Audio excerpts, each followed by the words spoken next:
Going live. Oh, so a big giant welcome to KidLit guru Colby Sharp. Hey Mel. It's so wonderful to have you on the program. So before I forget, I will introduce myself because I always forget. I get excited. I'm Mel Rosenberg. I am the host of the Children's Literature Channel of the New Books Network, and I have a wonderful special guest today who is considered by many as the maven, the guru of kids' books, especially North America. Give it up for Colby Sharp. Hey, Colby. Hey Mel. Thanks for having me. I have a bunch of questions. We're going to talk about your love for KidLit, for children's books, especially picture books, my soft spot. And Hmm. how did you get to become a guru? A little bit about your life, and then the philosophy of what makes an immortal picture book. So Okay. let's start with Colby Sharp. How did you become the KidLit guru? Well, I guess it started by becoming a reader as a kid.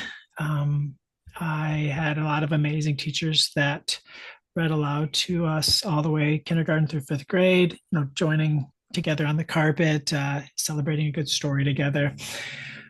Then I went to college or high school, middle school. I read one book in middle school. I read The Giver. That was the only book. And then in high school, I read one book. It was a book about a high school basketball coach in New Jersey named Bob Hurley that my teacher got for me. And then I went to college and it was really hard. And I wasn't a very good reader because I'd read two books in 7 years. So um, my girlfriend at the time, who is my wife now, was a big reader, and she started introducing me to some books. So while I was going to college, and It's one of always so those, convenient to blame it on your wife. yeah, she saved me because I Yeah. failed. I failed biology my freshman year of college because I couldn't do the reading. It was the first time you didn't have to just show up to school and you could get good grades. You had to like actually study and do work outside. So that was really hard. She got me kind of rehooked on some books and been a reader, I guess, since I was 18, 19 years old again. And then when I became a teacher, just the joy that I have found reading aloud to them and sharing great stories with them, I guess kind of helped me to fall back in love with picture books and chapter books and all the books written for kids. And that's pretty much all I read now. Yeah, that brings me to my next question, which I always ask my wonderful interviewees. Why children's books? Um, are you stuck at a certain age? Are you deep inside Colby Sharp? Are you a 5, 6, 7, or 8 year old? Where are you in the Well, I guess they're really good to start. We live in a golden age of children's literature. There are so many amazing stories to be shared. And I don't really need all of the crime and murder and mystery and but adultery and all of that kind of stuff that we find in grown up books. So are you a child at heart? I think so. Yeah. Eh, I mean, I spend 107 hours a day, 180 days a year with 10-year-olds. So probably, yeah, for sure. No, but okay, what was the 5 year old Colby like? Because I can understand you're a fifth grade teacher. You get your kids reading and loving books, but those are 10 year olds. Picture books are supposed to be for 4, 5, 6 year olds. So Uh-huh. where is this? This is an apparent a paradox here. Well, I guess I just don't agree that picture books are for 4, 5, and 6-year-olds. I I think everyone loves picture books if they give them a chance. And my wife teaches high school chemistry, and a lot of times she'll read them picture books and different things, and they love those. I think that if you ever have a high school kid or grown up in your room while you're reading a picture book, they're just as excited about it as the 5, 6, 8, 10-year-olds. So if you read when you read chapter books to kids, I can read, I don't know, 6 to 8 stories a year.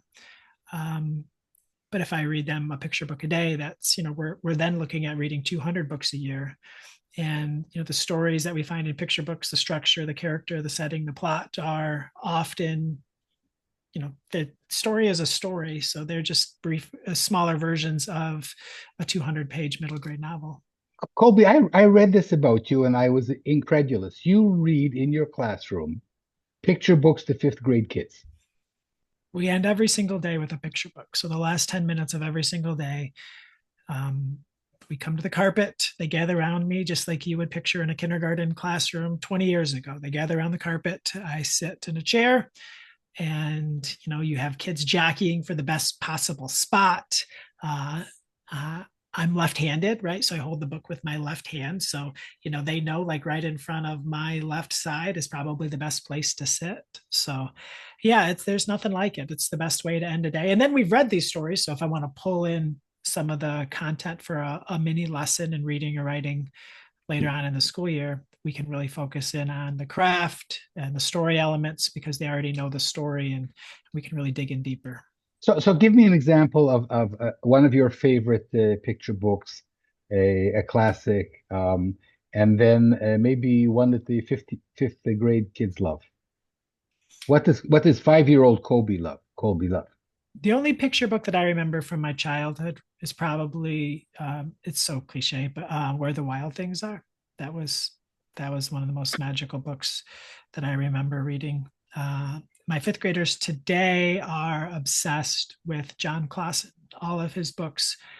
At the end of the year, they created their 5 favorite books. Like we did a class vote. They took all the books that we read and they nominated books, and then we voted, and then we narrowed it down to 10. And then from there, they voted which were the top 5 books from our class. And then the last week of the school year, we reread those 5 books, starting from 5 to 1. And three of John's books made the top 5. So I think he had 5 out of the top 10. I was just speaking about one of those in my interview last week. So what would those 3 be?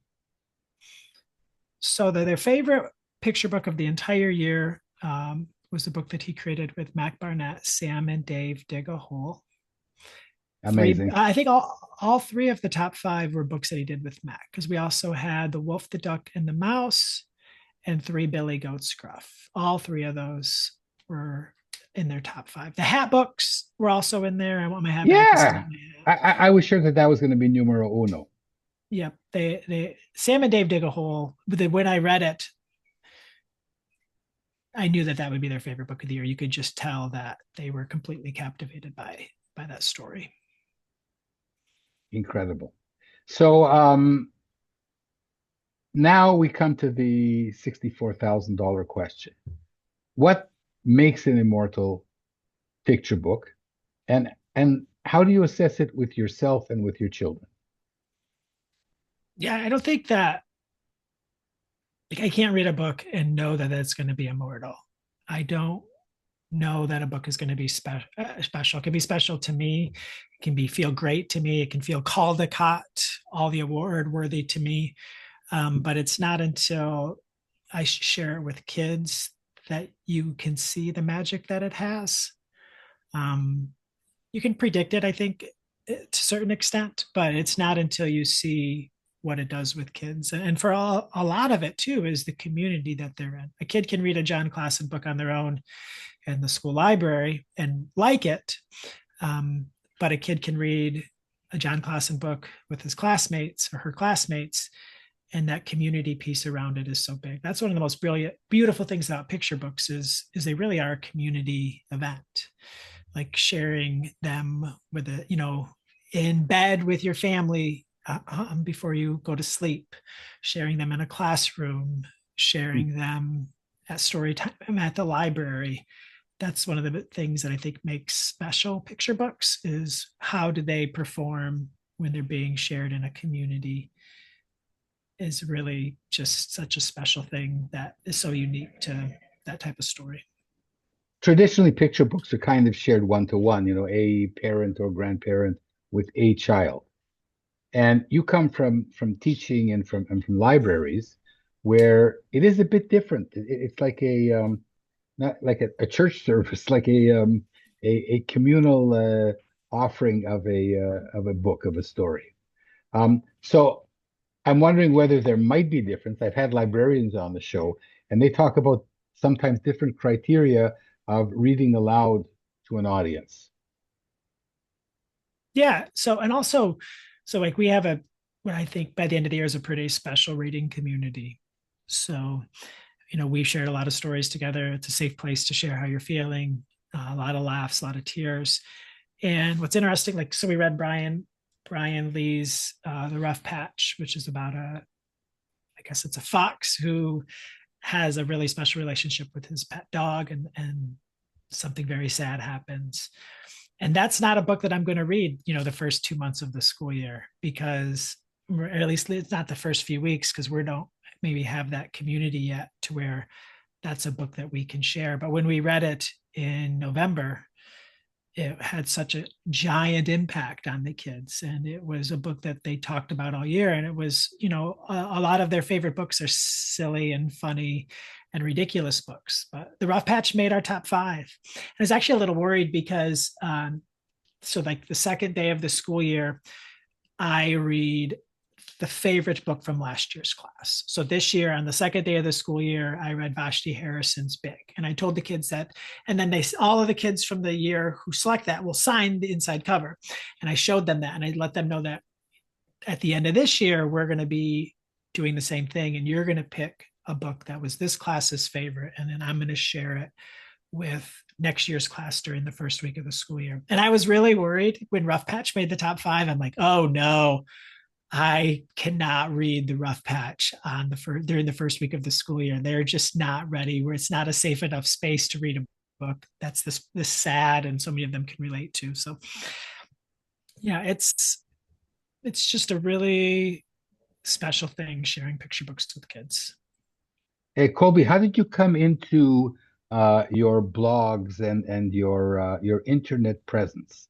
You have almost 10,000 people that receive your emails. That's astounding. You are particularly well thought of in the community. How did that happen? How did you develop your internet career? Yeah, so 2011, the social media was a lot different place when it came to having conversations. It was a very positive place. It was a very inclusive place. It was just so much joy. And Donald Miller, the book whisperer, she ran a summer, I don't know, just program party celebration of books called Book a Day. And you would be on Twitter and you would share like a book that you read that day, and you would use a hashtag Book a Day so everyone that was doing it could see it. And I really jumped on that, and I shared and shared and shared all the books that I was reading and had great conversations. And I met a lot of, I would say probably my best friends that I have today during that summer of 2011. And from there, I went to the National Council for Teachers of English annual conference that fall in Chicago and got a chance to meet them in person. And there, myself and Donald Miller, Cindy Minnick, and Catherine Sokolowski, we started a blog called Nerdy Book Club. And through that, we eventually had a camp in Michigan, a free camp that I ran with my wife and a few other local teachers and educators. We had, I don't know, 5,000 people sign up, 3,000 people come from 30 different states to a one blinking light town in Parma, Michigan to celebrate Wow. books and kids and readers. And I just kind of picked up more things as the years went on. Just, joined the other social medias, started making videos on YouTube, eventually started a newsletter. It's changed a lot. It feels less conversation-y and more just sharing, but it's still a great way to help educators find great books to share with kids. And it's a place that I go to find great books to share with my kids. Okay, so again, we come back to this question. What is a great book? I don't know. I think it's different for all of us, right? For me, it's a book that I want to tell other people about. It's a book that has something that I want to share. I remember when Dan Santap, um, he um, he had a new book that came out, and I remember reading that book, and I remember just wanting to share it with everyone. Like I'm like, this is a book that I want to see someone read for the first time. Like, it is such a special book. It has such a surprise ending. And I want to, Which book, Colby? yeah. So I'm actually like, I can, it's the Humpty Dumpty book. What was that called? After the Fall. Yeah, After the Fall. So it was a story of what happens to Humpty Dumpty after the fall. And the way that he ended that story was so brilliant and made so much sense for like why Humpty was Humpty. And I remember just like taking it all around anytime I was like seeing friends and things, whether they were teachers or not, and like making them read it because I wanted to see them at the very end. So for me, it's a book that stays with you. Maybe you connect with the characters, maybe you connect with the plot, maybe you connect with the issues in the book. A book that you remember after you finish reading it. I read so many books, like I can remember the books that I liked and didn't like, but I don't always remember the character's name or the plot details and all of that. But it's a book that stays with you um, long after reading it. I remember The Probability of Everything was a book, that chapter book that came out a couple of years ago by Sarah Everett. And that book really took I don't know, like the nerdy book club community by storm that summer. And I remember just trying to get every single person to read it. So for me, it's a book that conversation happens around the book after it's done. I want to get other people to read it.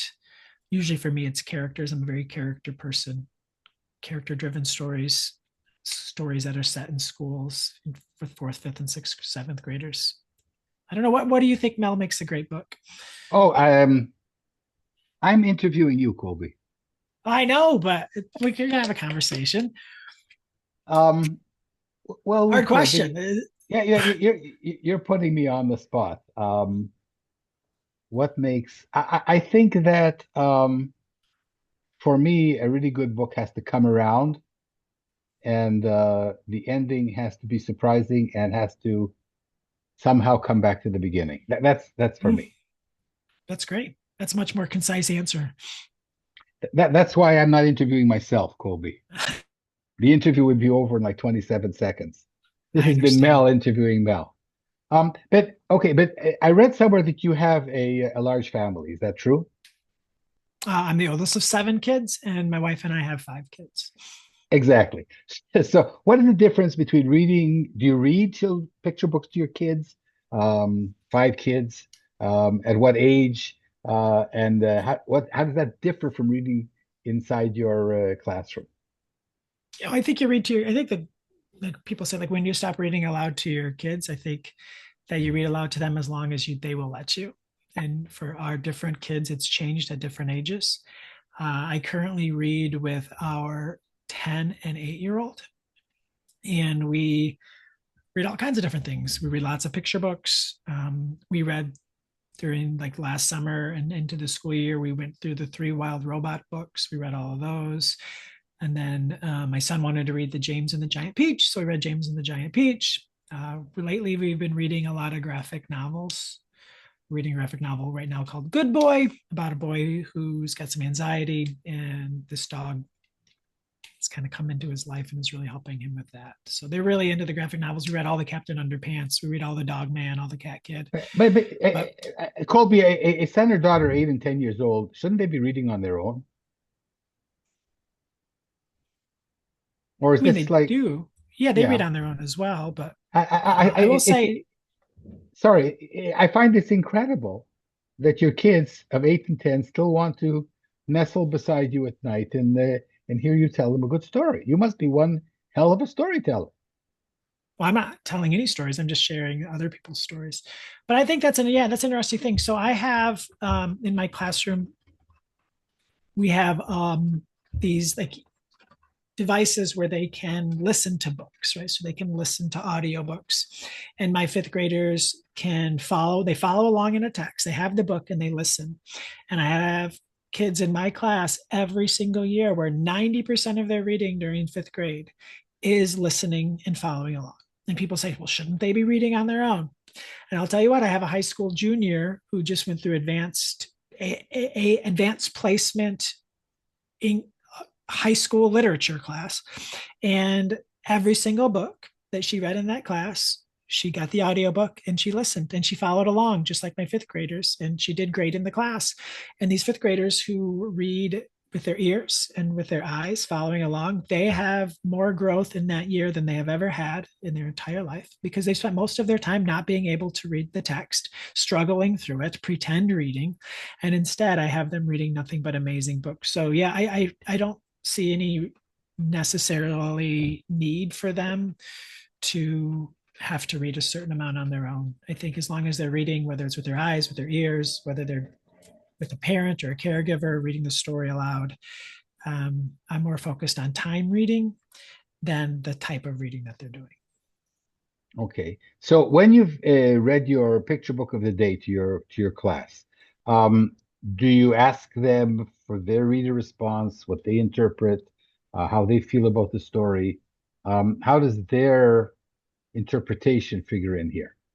Yeah, we Because talk about because if you asked me a few minutes ago, reader response is super important. I learned that from Harold Underdown. It's key. When the children misinterpret my story, I know that I've done a good job. how that's fun. Yeah, we talk about the books throughout the story, before, during, and after. Um, but with the end of the day read aloud, that is, there's, I go in with no like motive. Like I am not trying to teach them character, I'm not trying to teach them plot, I'm not trying to teach them literary elements. The first time that we read a text, it is just how it is intended to be, because nobody writes a book thinking like, I want this teacher to dissect the characters in this book and talk about symbolism. That stuff can come later if I find that that's something that we need to work on and we have it in like during our reading lesson time. But at the end of the day, we are reading stories for the purpose of reading stories. And that is one of the greatest disservices that we do to children around reading, is we make stories suck. We just take all of the joy, all of the fun, all of the purpose for it. And I think that as a society, we have forgotten why we are teaching kids to read and what the whole purpose of all of this is. The purpose of teaching kids to read is to not help them get into a good college. The purpose of teaching kids to read is not so that they can score well on this test and make us look good as educators. We want them to develop empathy. We want them to fall in love with story. We want them to seek knowledge. If they want to learn something, we want them to be able to go to books. We want them to question the world and question themselves. And if we all we do is show them that reading is for grades and for some sort of output, then it's easy to see why a lot of kids are reading less than they ever have before. It's our fault. Every kid, every kindergartner just about comes to school loving story and wanting to read every nonfiction book because they want to read about every animal. There's a reason there are 8 billion books about dinosaurs, right? And a lot of our job is to just get out of the way and to feed that love of reading instead of destroying it. So at the end of the day, what do you prefer reading to the children, fiction or nonfiction? Fiction, Okay, why is that? because I like fiction more.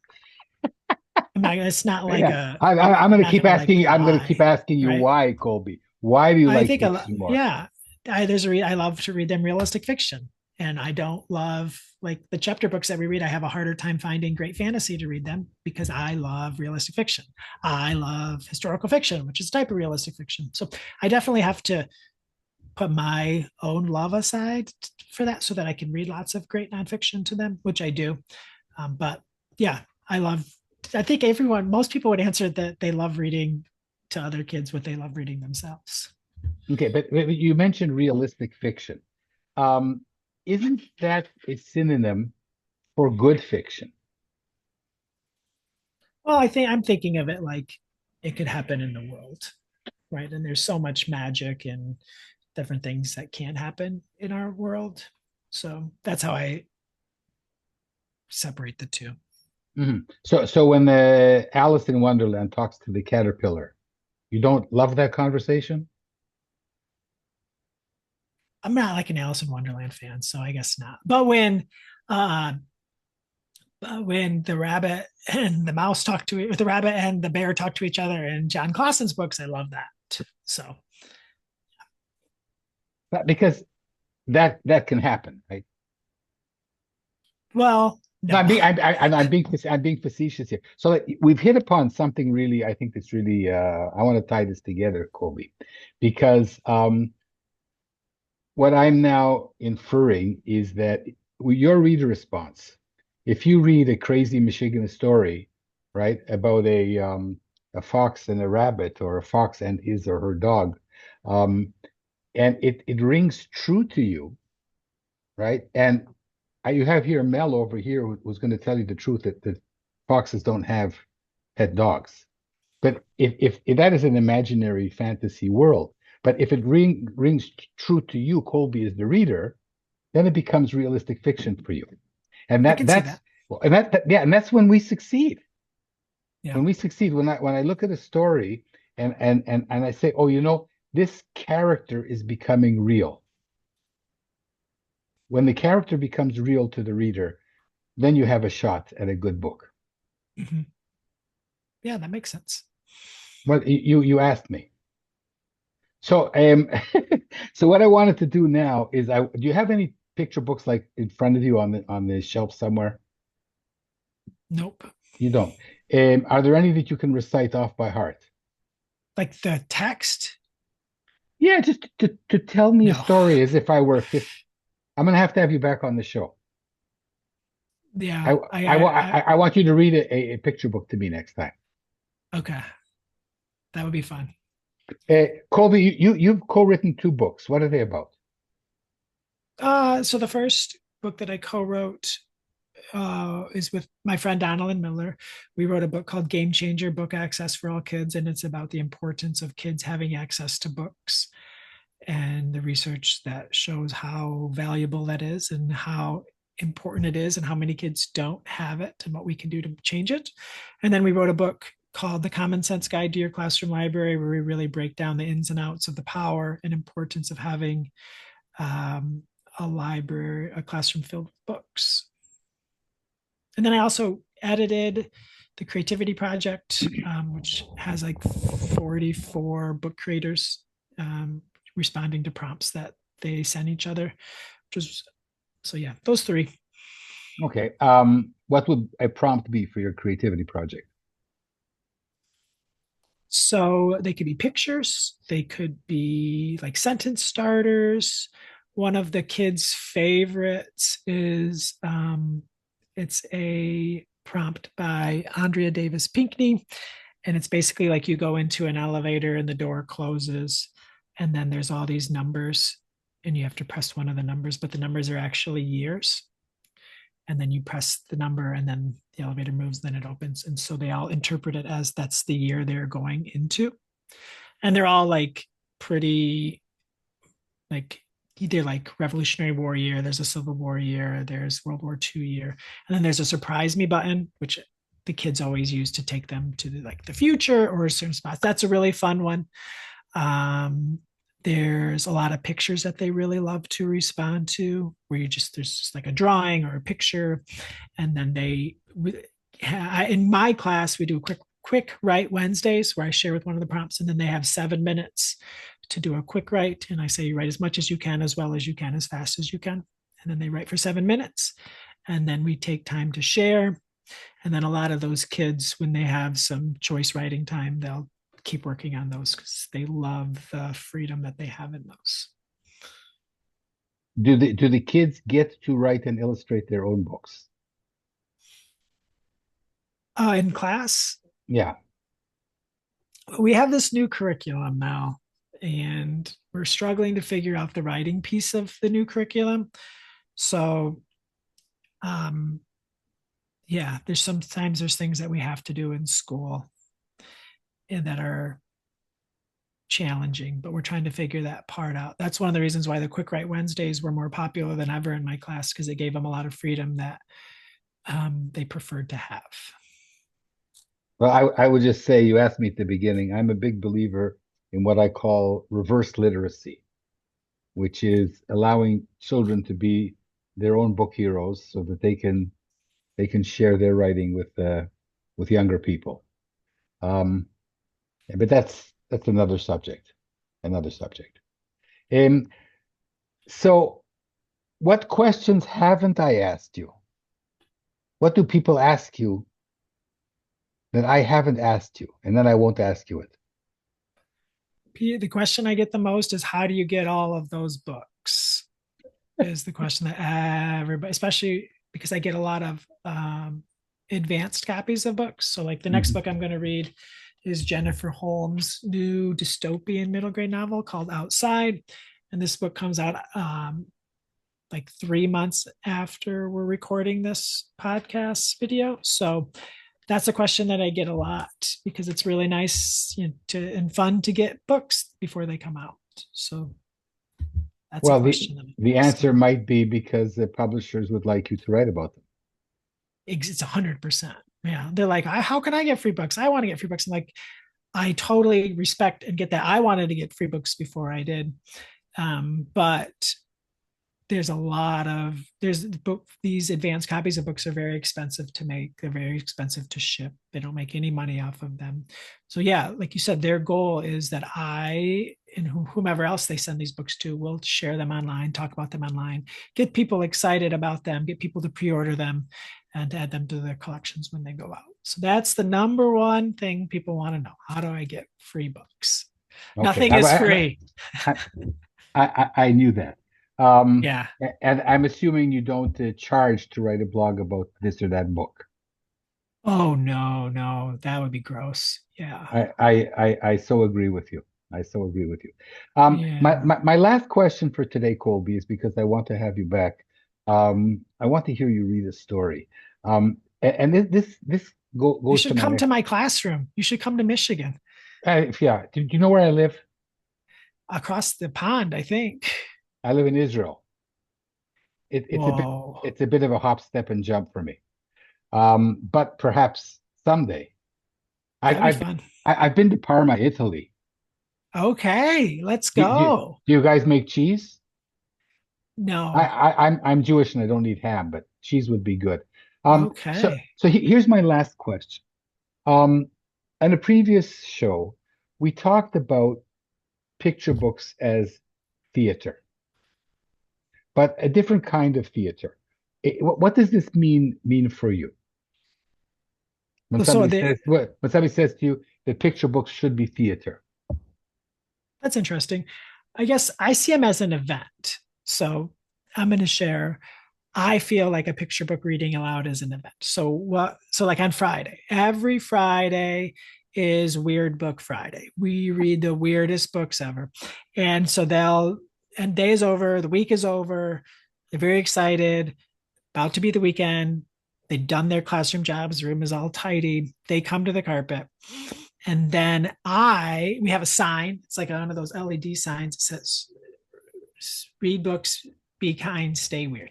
So I will then come to the carpet and holding the book, but I will come to the carpet playing. Uh, it's going to sound inappropriate, but I play the Song of Fire and Ice, which is like one of the theme songs from Game of Thrones. So there's no words, but it's got this just like excitement building. So I walk to the carpet very slowly, like holding the book with this Game of Thrones song playing. And like you can just feel like the excitement and the energy. And then I sit down. And then we have, that little sign in the room. And I say, read books, be kind. And then they all shout, stay weird, like at the top of their lungs. And then if the book has a different cover from case, so that you can like slide the case off and like reveal something underneath, what we do then is I play there's a Taylor Swift song called Are You Ready for It? And I will play like the 8 seconds before she says, Are you ready for it? And so it's like building all of the excitement, and I'll hold the book. And then when she gets to that, Are you ready for it? I slowly pull the case off and they can see what's on the other cover. And then we read the book. So yeah, it really does feel like an event and magical. And there's so much excitement. And what's funny is I think that less kids miss Fridays of school than before, because Friday is usually the most absentee day, maybe Mondays, but kids are like, oh, I can't miss Friday. It's Weird Book Friday. So we've built a lot of excitement. And I don't know if theater is the right word, but it is an event. The read aloud is an event. It's crazy. Do you ever I can see how much you love to read aloud these stories. Do you ever let the kids be Colby? They don't usually ask to read aloud, but they do offer a lot of suggestions for the book. So they, especially during the weird book craze that started this year, there were a lot of suggestions into what we should read for Weird Book Friday. That's fantastic. So, Colby, I think that I have one more question for you. This regards the The other theater. last question. Okay. This is going to be the last question. So, what happened in that discussion was that we reached the conclusion that a good picture book has to make the telling easy for the parent, the librarian, the grandparent. Has to make the story easy to tell because most of us are not like you, born storytellers, natural thespians, and what have you. So a good story should make it very easy for the parent to be funny, tragic, empathic, etc. Well, I think we all are part of the story. Like maybe I don't know if I would say easy, but it's definitely they need to do some. The picture book needs to do some of the work, and then the reader does some of the work, and then the um, person getting the story told to them or reading it, they do some of the work as well. So it's definitely the read aloud is a team effort. Absolutely. and So, and most importantly, I guess that I don't want to not I think it's the community is such a big piece. The relationship that the kid has with the parent or the grandparent or the caregiver, the feeling and the vibe and the community that's built in the classroom or that's built in a library. I can read a picture book to my class and it's just one of the most magical and amazing experiences. And I can go and I can read that picture book to another class, another fifth grade class, and it is nothing like it is because you don't have that community piece. I could be the best storyteller in the world. I don't think I'm necessarily like the best at reading aloud. We just do it a lot and we have a special community. So that piece is so important. I thought of two more questions. How do you pick today's story, not on a Friday? Are these stories that you've read already? Are these among the deluge of books that came in this week? How does that work? Well, sometimes we have to read a story in 5 minutes and I haven't thought about it. So I go to the shelf and pick a book. When you're reading 180, and I don't have like I have to read this book this day type of thing. Like I never remember to read like the Earth Day books around Earth Day, or I'm not awesome at like the holiday type seasonal thing. So that's not like I'm not great at that. And a lot of people are, and they help me with that. But I definitely of the 180 books that we'll read next year, I probably know 100 of them that we will read. And I have books that I do like to read at the beginning of the year, a lot of community building type things.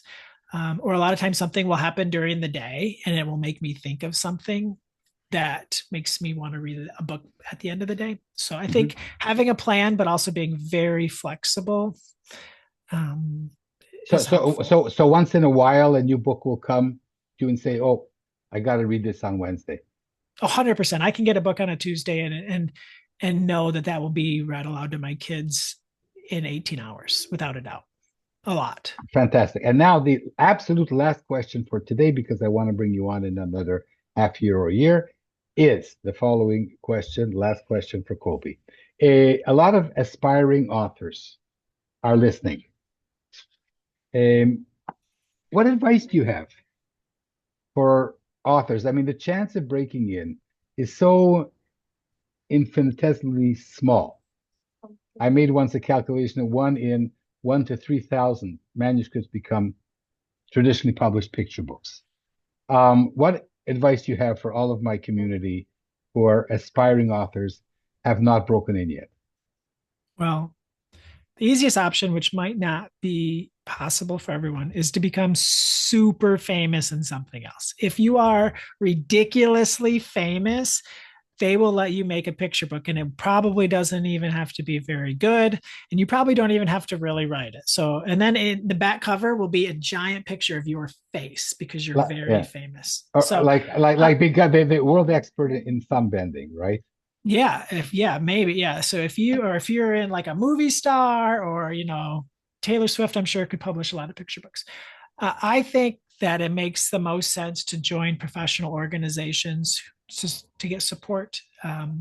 Here in the United States, I know SCBWI, the Society for Children's Book Writers and Illustrators, is a huge help. I would join that and I would go to the conferences. I would meet the people. I would make the relationships because sure, you can self-publish a book and hire an illustrator, but if you want to make something great and something special, I don't think that there are any shortcuts with that. So I would join the organizations. I would go to all the sessions. I would meet all the people, and I would write every day. Like it's everybody's got a picture book idea. I think Bob Shea has a mug. He's an illustrator here in the States, and it says it's like, I have a great picture book idea, because everyone that meets a picture book creator wants to tell them about their great idea for a picture book. So, but not many of them are writing every day. So, Colby, here's my penultimate question. Why aren't you writing picture books? I have no desire to write a picture book. Zero. I just like to read them and share them. I think that they are not everyone. I think people think that they're easy. I think it's so hard to tell a story in 300 words and 32 pages. And I'm a big fan of less text. Most of the time works best in picture books. So I think it's way too hard for me to do. And I also think, like, just because, like, I love picture books and I read a ton of picture books and I celebrate, that just means that I can write them. Like, I have so much respect for the profession and for what these creators do, and the brilliant, amazing things that they make. I just don't think that that means that I can do it just because I love it, or I have a big following, right? Like, I get, like, if I did write picture books, I would have a better chance of selling one because I have an audience, and I don't want to just make a picture book because maybe I'd have the opportunity to, maybe someday, but I highly doubt that I would ever enter that world. Okay, we can have a talk about that later. This has been intriguing, fascinating. So delighted that you shared your time with me and my community and with the New Books Network. You really are the guru of KidLit.